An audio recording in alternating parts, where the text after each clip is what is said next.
O áudio que vocês vão ouvir agora é parte do podcast Xadrez Herbal. Caso vocês queiram ouvir mais sobre esse assunto e outros temas de política internacional, é só ir em xadrezherbal.com. Bem, passemos agora para o cheque, no qual eu e o Felipe daremos um giro pelo velho continente.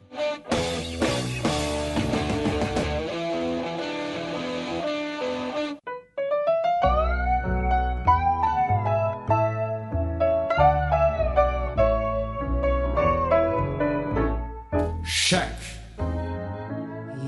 Cafillo, ¿dónde estaba cuando caíste en desgracia? El que siempre acompañaba tus momentos de viudez. Emmanuel Macron e Marine Le Pen disputarão o segundo turno das eleições presidenciais na França. Pois é, né? O cenário que as pesquisas estavam prevendo se concretizou e teremos o segundo turno entre Macron e Le Pen. Primeiro, vamos passar aqui pelos resultados, né? Tivemos aí um pouquinho menos de 74% de comparecimento, né? Um comparecimento bastante bom, assim, se a gente pensar em outras eleições presidenciais pelo mundo. Vi muita gente falando, mas foi uma diminuição em relação ao primeiro turno da eleição anterior. Mas, né, se a gente pensar que tem país aí que a liderança está sendo decidida por basicamente 1/3 do eleitorado, é um número excelente. Macron ficou em primeiro, com 27,8% dos votos. Marine Le Pen em segundo, com 23,1%. Jean-Luc Mélenchon em terceiro, com 21,9%, quase 22%. Tá? A diferença entre o Mélenchon e a Marine Le Pen foi de cerca de 400 mil votos, tá? Em números brutos. E aí a gente tem o resto, digamos assim. Né? Então, assim, foi Macron em primeiro e Le Pen e Mélenchon quase brigando pelo segundo. Não chegou a ter uma briga mesmo, né? Le Pen sempre teve uma vantagem, mas o Mélenchon ali uma hora quase encostou. E aí, em quarto lugar ficou Eric Zemmour, né? De extrema direita, com 7%. Depois a Valérie Lecresse, dos republicanos, Partido Conservador, com 4,7%. Depois o Yannick Jadot, dos Verdes, com 4,6%. Depois o Jean Lassalle, de um partido ali antipolítica, né, digamos assim, um partido contra tudo isso que está aí, com 3%. Depois o Fabien Roussel, do Partido Comunista, 2,2%. Depois o Nicolas Dupont-Aignan, também de extrema-direita, com 2%. Depois a Anne Hidalgo, do Partido Socialista, com 1,7%, prefeita de Paris. E o Philippe Poutou, do Partido de Esquerda Radical, Partido Anticapitalista, com 0,7%. E, fechando a lista, a Nathalie Arthaud, tá, da Luta Trabalhadora, também um partido de esquerda radical, uma dissidência, inclusive, do Partido Comunista, né, com 0,5% dos votos. Tá? E cabe lembrar que a diferença deste primeiro turno foi maior do que da eleição passada em 2017, né? Porque naquela ocasião o Macron teve 24% e a Marine Le Pen 21,30%, né? Enquanto que na atual eleição a diferença foi de mais de 4 pontos percentuais. Então é claro, né? Você já disse aqui esses dias, né? Como é que foi que se sua avó tivesse roda, ela era uma moto? Não, se minha mãe tivesse duas rodas, ela era uma motocicleta. Então... Mas assim, aí se a gente começar a entrar no CES, né? Então, por exemplo, se o pessoal que votou no candidato do Partido Comunista ou na Anne Hidalgo tivesse votado no Mélenchon, por exemplo, o Mélenchon teria passado a Le Pen. Mas aí, se a gente pensar no voto do Eric Zemmour, né, tivesse votado na Le Pen, a Le Pen passava. Eu tô falando isso porque muita gente no Twitter ficou fazendo esse exercício de imaginação, até tentando trazer para o cenário eleitoral brasileiro, né? Então, olha... Em vez de votar na Anne Hidalgo, vote no Mélenchon. Mas aí a gente pode ficar aqui num loop infinito, né? E mesmo para o segundo turno das eleições presidenciais francesas, também não dá para fazer essa conversão tão facilmente, né? Porque acredito que existam eleitores do Mélenchon que possam votar na Le Pen. Não é algo tão fora da realidade, né? Pensando que mais de 10 milhões de estadunidenses votaram no Obama e no Trump, Porque tem algumas pautas em comum, justamente, né? Principalmente os eurocéticos, né? O Mélenchon tem muitos eleitores eurocéticos que preferem a Le Pen do que o Macron. Isso, segundo uma pesquisa do Instituto Ipsos, cerca de 20% do eleitorado do Mélenchon deve migrar para Le Pen, outros 30% deve migrar para o Macron, segundo, né, responderam que pretendem votar no Macron, e metade disse que respondeu que ao menos cogita a abstenção no segundo turno. Tá? Então é o que você falou, também não é uma conversão automática, porque, especialmente em relação ao eleitorado do Mélenchon. E a abstenção também foi maior em relação a 5 anos. Então, o eleitorado do Zemmour, muito provavelmente, né, vai ser transferido para Le Pen. O eleitorado do Republicanos e do Verdes, especialmente, deve migrar para o Macron. A Anne Hidalgo, a Valérie Pécresse e o Yannick Jadot já declararam apoio para o Macron no segundo turno. Dos candidatos principais, o Nicolas Dupont e o Eric Zemmour declararam apoio a Le Pen, e o resto declarou pelo menos reprovação a Le Pen. Né? Então o Mélenchon, por exemplo, não declarou apoio ao Macron, mas ele no discurso dele falou que nenhum voto deve ir para Madame Le Pen. O Roussel, do Partido Comunista, falou em fazer uma frente contra a extrema-direita, né? Então, e aí é o cenário que a gente comentou no programa passado, que é o cenário das eleições passadas, que no segundo turno muita gente deve tapar o nariz e votar no Macron, porque ama o Macron, porque acha ele um puta cara legal, acha ele o melhor governante do mundo, porque acha ele muito sexy. Não, mas basicamente por rejeição a Le Pen. Só que entra uma coisa também paradoxal. Você lembrou que o Macron ele entra nesse segundo turno com uma vantagem maior do que na eleição passada. Só que agora as pesquisas estão mais apertadas do que na passada. Estão dando só 53%, 54% para o Macron. Então, se você considera ali a tal da, né, a boa e velha margem de erro ali de 2% a 3%, ele está por pouco à frente da Le Pen. E como eu falei na edição passada, né, o último presidente reeleito da França foi o Jacques Chirac, que no seu segundo mandato ganhou justamente do Jean-Marie Le Pen, né?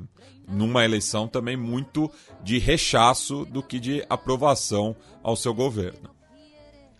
E aí a gente também comentou esse programa passado que a presença do Zemmour na campanha, né, um candidato ainda mais extremista que a Le Pen, né? Então a Le Pen, a gente falou, né, a Le Pen essa questão é da migração, tem pessoas que não são verdadeiramente francesas. Ele falou, tem que criar o Ministério da Desimigração e mandar 1 milhão de pessoas embora. Né? Faz com que a Le Pen pareça menos extremista, fique mais palatável. Mas, repito, né, as pesquisas hoje apontam uma leve vitória do Macron para o segundo turno, que é no dia 24 de abril, daqui a pouco mais de uma semana. Então, assim, o que pode decidir, né, a eleição, né, nessa pouco mais de uma semana? Né, o que pode influenciar esse cálculo? O primeiro é a presença do eleitorado, justamente. Né? Quanto mais pessoas forem votar, melhor para o Macron. Se poucas pessoas forem votar, é mais ou menos aquela coisa. O eleitorado da Le Pen ele vai ser um eleitorado muito mais fiel, muito mais presente, muito mais motivado do que o cara que vai votar no Macron só porque não quer votar na outra. Né? A maioria das pessoas que vão votar na Le Pen querem a Le Pen como presidente ou pelo menos se identificam parcialmente com a mensagem dela. Boa parte das pessoas que vão votar no Macron pelo único motivo que ele não é a Le Pen. Então, sei lá, se chover, entendeu? Se tiver muito nublado, o jogo ontem do PSG foi muito cansativo, o jogo do Marseille foi muito cansativo, eu acho que eu tô de ressaca, eu vou ficar em casa, isso é pior para o Macron. E a segunda questão, é importante mencionar, é a própria guerra na Ucrânia. Né? Por quê? A guerra na Ucrânia, né, o Macron ele tem sido a principal ponte diplomática dos países europeus com a Rússia. Né? A gente falou semana passada, por exemplo, que o primeiro-ministro da Polônia chegou a provocar o Macron perguntando se ele negociaria com Hitler. Né? E a gente lembrou que o Macron mantém esse contato constante com Putin, em parte devido a um pedido do Zelensky. Mas o ponto é, nesses 9 dias até o segundo turno, o Macron, ele pode sair como o arquiteto da paz, o cara que conseguiu um acordo, o cara que viabilizou uma negociação, ou ele também pode sair como um cara que foi feito de otário, pelo Putin, pelo Zelensky ou por ambos, né? Passaram a mão na bunda dele. Ele, salvo engano, desde o início do ano, ele já conversou com o Putin 16 vezes e com o Zelensky 12 ou 13. Tá? Isso é um número enorme, né? Eles não são vizinhos, não são comadres, né? E a guerra também influencia temas muito importantes para a eleição francesa. Relação com a OTAN, questão de refugiados, processo da União Europeia. Né? Então, assim, esse aspecto é muito interessante porque a imprensa portuguesa cobre as eleições francesas com muito interesse justamente pelo futuro da própria União Europeia. Né? Então, uma escalada na guerra pode resultar numa reunião da OTAN e aí isso afeta a imagem do Macron. A crise de refugiados pode gerar um problema dentro da União Europeia, isso afeta o Macron e a Le Pen fala, olha, né, o Macron é um bunda mole. Lembrando que a França está na liderança do Conselho Europeu, né, pela rotatividade. Então, todos esses pontos, né, ligados direta ou indiretamente à guerra na Ucrânia, nos próximos dias podem influenciar também a eleição presidencial francesa. Então, assim, Macron tem vantagem, tudo indica, né, a repetição do cenário da eleição passada, que vão tampar o nariz e votar no Macron porque ele não é Le Pen, mas a disputa está apertada, primeiro ponto. Segundo ponto, a guerra na Ucrânia pode influenciar isso. E terceiro ponto, como você lembrou, e a gente dissertou um pouco, né, o eleitorado do terceiro candidato, do Mélenchon, não vai ser uma transferência automática imediata. Boa parte do eleitorado do Mélenchon respondeu à pesquisa dizendo que, olha, cogito nem votar. Cogito ficar em casa, lendo meu livro, assistindo meu futebol, nem votar. Né? Porque, para mim, né, para o eleitorado do Mélenchon, muitos eleitores do Mélenchon, inclusive, vão ver Le Pen e Macron como duas pessoas próximas. Né? Vão ver o Macron ali como o banqueiro, né, que não seria tão diferente assim da Le Pen, essencialmente. Né? Claro, colocando aqui uma caricatura desse eleitorado. E além dos candidatos que vão para o segundo turno, meu caro Matias, eu queria abordar uma outra questão aqui, que é o seguinte, muito se comentou na imprensa, foi até tema de matéria no Fantástico, né? O Fantástico, ao cobrir as eleições francesas, abordou a hipótese, que várias outras pessoas abordaram, e é uma hipótese válida, é uma hipótese interessante, né, de que a França seria mais um exemplo de eleição de país onde os partidos tradicionais, né, estão fracassando, estão minguando. Por quê? Porque o Partido Socialista, né, que é o principal partido de esquerda francês, teve apenas 1,7% dos votos. A candidata Anne Hidalgo é a prefeita de Paris, e mesmo assim ela ficou lá na rabeira das eleições. E a Valérie Pécresse, a candidata dos republicanos, que é o partido... Ele é um partido relativamente novo, né, institucionalmente falando, mas ele é herdeiro do principal movimento conservador de centro-direita francês, teve menos de 5% dos votos. Então, assim, os 4 primeiros candidatos são candidatos, entre aspas, da antipolítica, né? O Macron, com aquela coisa meio João Dória, né, de negação da política. O outsider. Outsider gestor. Isso, gestor. Eu sou gestor, eu não sou político, sou gestor. A Marine Le Pen, né, como crítica da União Europeia, crítica do, entre aspas, do establishment. O Mélenchon como uma liderança que se propõe popular também fora do establishment, e o Eric Zemmour como um cara que vem do mundo intelectual, né, um acadêmico, um escritor, ensaísta, né, e também seria um outsider. Então os 4 vêm com essas candidaturas em partidos relativamente recentes, ou então partidos personalistas.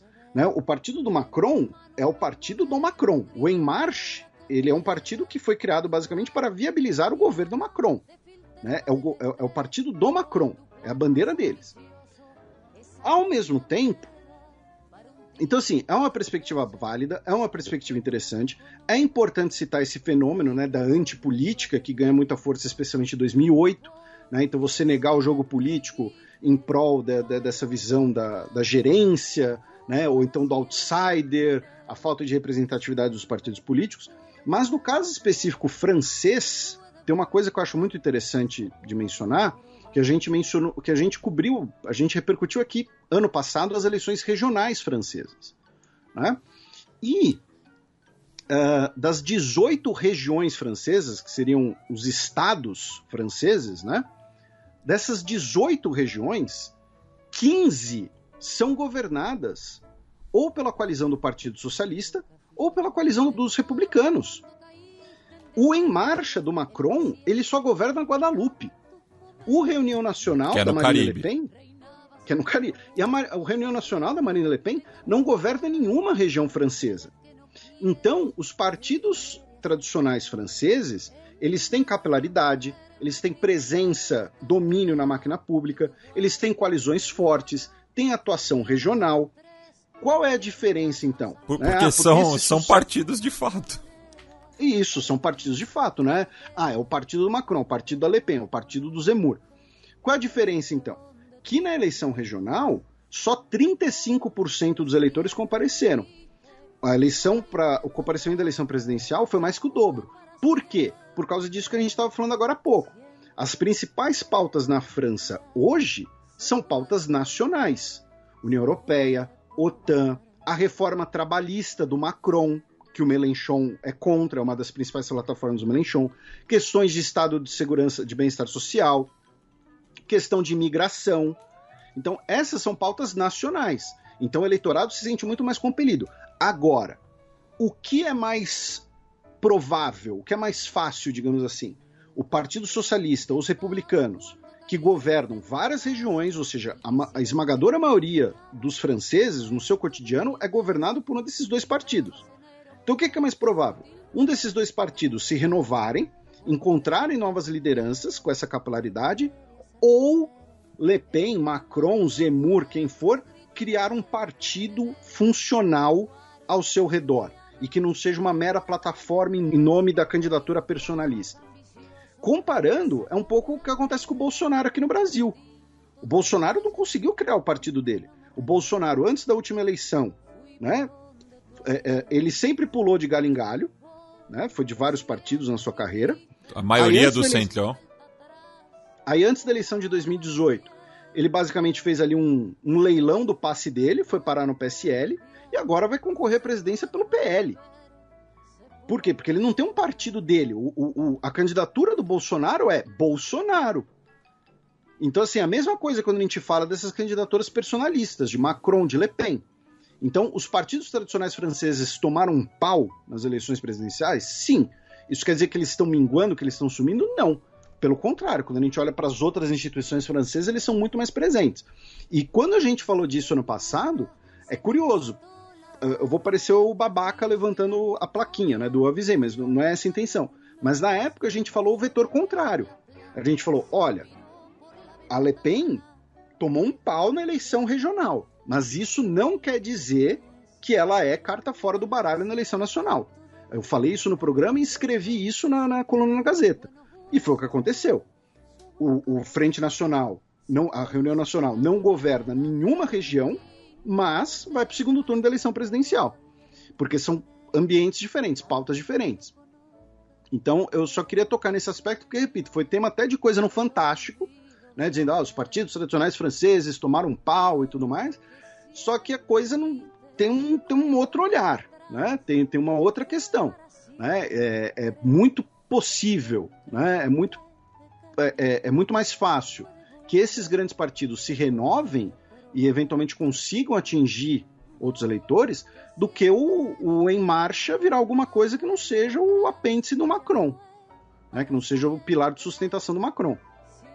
Então, e teremos a resposta final daqui a 9 dias. Lembrando que, além das eleições presidenciais, nós também teremos as eleições parlamentares para a França esse ano também. Tá? Elas vão ser, vou colar aqui rapidamente, no dia 12 de junho, tá? As eleições parlamentares na França. Então, depois das eleições presidenciais, a gente ainda vai ter as eleições parlamentares. Tá? Atualmente, o Em Marcha do Macron tem 280 assentos, sendo que ele elegeu 308, mais da metade. E agora tem 280 só. Vamos ver como é que vai ficar.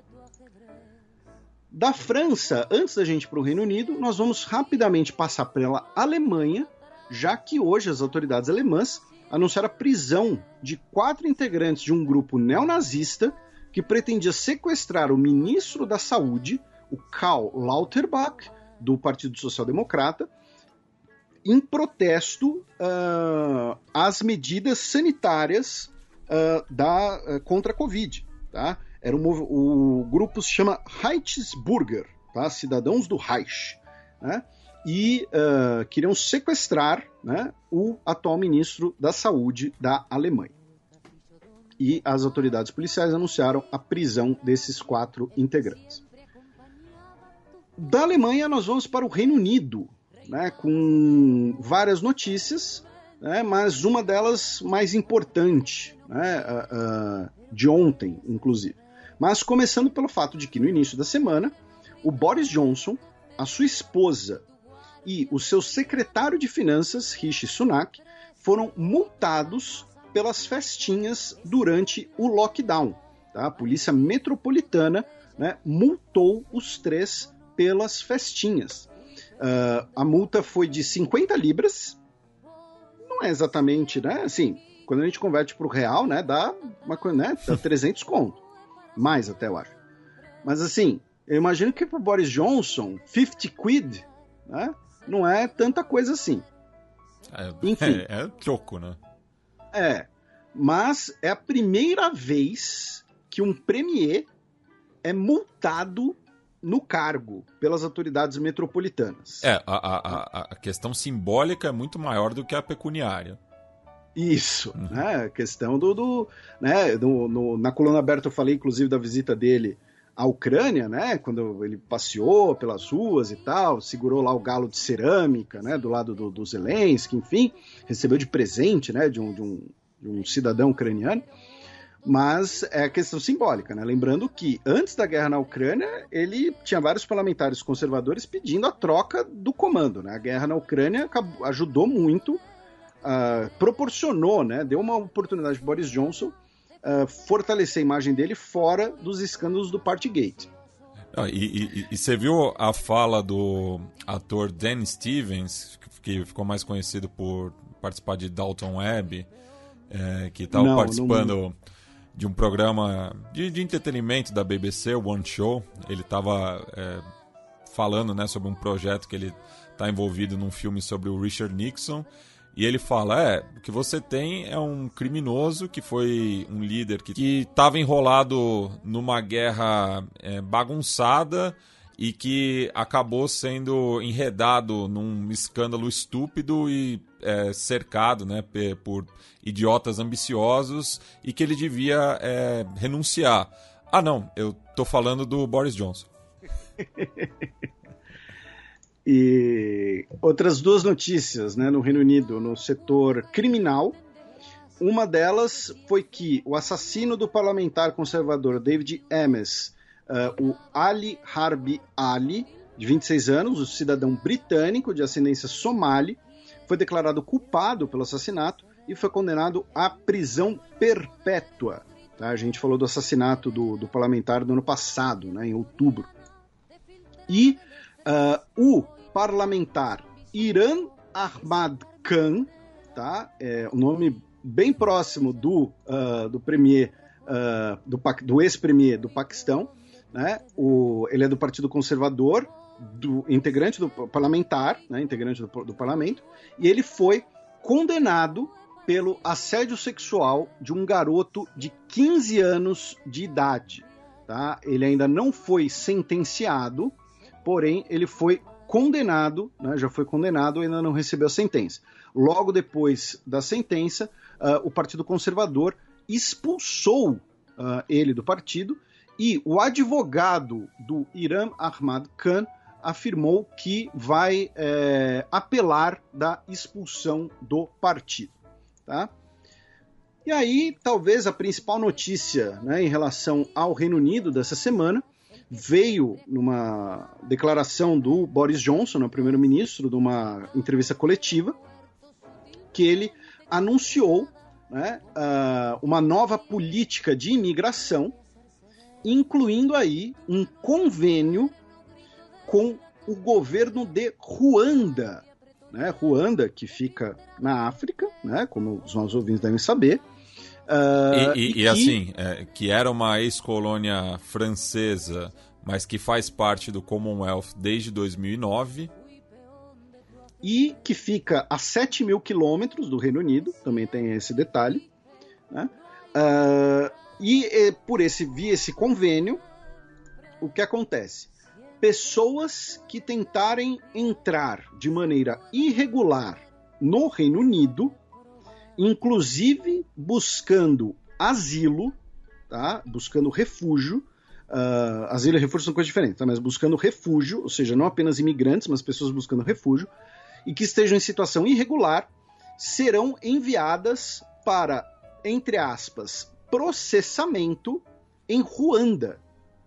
E o plano é que encorajar essas pessoas a estabelecerem novas vidas no país africano. A secretária do Interior, né, a Priti Patel, ela, que não é secretária do Interior, mas é Home Secretary, né? Ela visitou Kigali nessa semana para assinar o convênio entre os dois países. Ela tem sido bastante criticada pelo fato de que o Reino Unido, apesar de estar enviando bastante armas para a Ucrânia, tem recebido muitos poucos ucranianos fugindo do conflito. O discurso do Boris Johnson foi no aeroporto do lado de um drone que vai ser utilizado pelo Ministério do Interior, tá? Pela secretaria, né? O secretário, né? No Reino Unido eles chamam de secretário, ou que a gente chama de ministro, né? E o drone vai ser utilizado para fiscalizar as fronteiras, incluindo pessoas que tentem entrar no Reino Unido, tá? Para garantir que nenhum barco chegue no Reino Unido sem ser detectado, tá? Ele disse que o soft touch, né, o toque suave para a imigração ilegal acabou, tá? Ele está dobrando a aposta para os setores mais radicais dos Tories. Isso, né, até para se manter vivo, né, no poder também por conta do Partygate. Inicialmente, o Reino Unido vai pagar 120 milhões de libras para Ruanda, tá? E esses custos podem chegar, né, até 1,5 bilhão de libras por ano, tá? Dizendo que o atual sistema de receber e triagem essas pessoas no Reino Unido custa mais caro. Então vai ser algo parecido com o que a gente já falou, por exemplo, que a Turquia faz, né, que a União Europeia manda dinheiro para a Turquia, para, né, a Turquia, então, fazer a triagem, entre aspas, e cuidar de refugiados da Síria. E aí, o que a Turquia faz de vez em quando? O que o governo turco faz de vez em quando? Olha, União Europeia, se você brigar comigo, essas pessoas vão acabar entrando na União Europeia. Aí a Grécia construiu um muro, esse tipo de coisa. A Austrália tem esse convênio com Nauru, né, criou lá um grande centro de triagem, que era quase um campo de concentração, né? Lembrando, campo de concentração e campo de extermínio são coisas diferentes, antes que me acusem de estar comparando o atual governo australiano com o governo nazista. Não, estou falando campo de concentração. De qualquer jeito, parecia uma prisão a céu aberto, né? Então, é basicamente isso, né? Você pagar para um país mais pobre, falar, olha, as pessoas tentaram entrar aqui, eu vou mandar para o seu país, você assume esse pepino, eu vou te pagar isso, tá? E antes de você tecer mais comentários, porque imagino que vocês têm, até porque você já falou da questão da ala mais radical do Partido Conservador, acho interessante registrar que a oposição de Ruanda também criticou, né, o acordo, dizendo que os países, né, como o Reino Unido, têm que cumprir as suas obrigações internacionais em assuntos migratórios e não desviar a atenção para terceiros países, usando dinheiro para impor a sua vontade e possivelmente alimentando estruturas corruptas e autoritárias. Vamos lembrar que Ruanda, né, é um país que tem crescido bastante do ponto de vista econômico. O Paul Kagame é uma liderança histórica importante de Ruanda. Está no poder há quase 30 anos. Exatamente, ele está no poder de forma quase ininterrupta, há quase 30 anos. Tá? E a última eleição, né, que ele, entre aspas, venceu, né, ele já venceu 3 eleições seguidas, né, a última eleição que ele venceu foi assim, com 89%, 90% do eleitorado, né, aquelas coisas bem suspeitas. Então é importante também colocar isso, que não também não é um acordo que foi recebido com pompa e glória em Ruanda. E assim, ele é o presidente desde 2000, antes ele era o vice, mas era uma eminência parda, né? Era quem dava as cartas de fato. O vice e o chefe das Forças Armadas. Né? Então, é interessante, né, colocar esses detalhes. Então, é um acordo que parece curioso, mas que, com um olhar de uma lupa mais atento, é um acordo bem mais complicado do que pode parecer. Né? E você mencionou que é o Boris Johnson querendo, né, agradar os setores mais radicais do Partido Conservador, inclusive a própria Patel, ela se define como uma potencial sucessora da Margaret Thatcher, né? Ela se declara admiradora da Margaret Thatcher, né? Mas a questão migratória no Reino Unido também não era um mar de rosas com o Tony Blair. Então, assim, a questão migratória, ela passou a ser um assunto que o Partido Trabalhista dá um pouco mais de atenção apenas em anos recentes. Tá? É também importante colocar isso, né? Porque senão fica parecendo que é parte só da briga partidária, mas não. Deve ter muito integrante do Partido Trabalhista que, no fundo, da velha guarda, digamos assim, do Partido Trabalhista, que talvez tenha gostado desse acordo. Essas pessoas coloridas estão aqui roubando nossos empregos, né?